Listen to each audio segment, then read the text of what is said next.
जब पाकिस्तान ने उर्दू भाषा को ईस्ट पाकिस्तान में लागू करने का इम्पोजिशन करने का कोशिश किया तो वहाँ के स्थानीय लोगों ने कहा नहीं, हम बंगाली हैं, हम बांग्ला बोलेंगे, हम बांग्ला में लिखेंगे, हम पाकिस्तान का उर्दू भाषा को मानते नहीं हैं।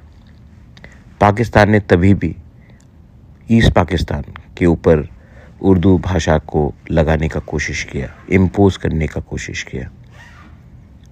पाकिस्तान टूट गया और बांग्लादेश पैदा हुआ भाषा के नाम में।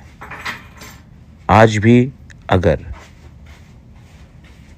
हमारे तिप्रासा लैंग्वेज में कोई भी हो, तिप्रासा लैंग्वेज को अगर हमारे मर्ज़ी के ख़िलाफ़ आप लोग इम्पोज करोगे तो इतिहास गवाह है कि जब जब भाषा को दबाने की कोशिश किया गया, जब जब हमारे ऊपर हमारा अधिकार छीनकर किसी और भाषा को हमारे ऊपर थोपने की कोशिश की गई, तब तब देश टूटा है।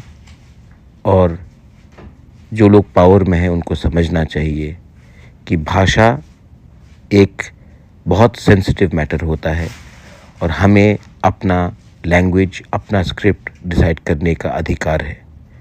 ये और अधिकार किसी और के पास नहीं है। This is Bobagra in support for Tiprasa language, बेलाइनो हमबाई।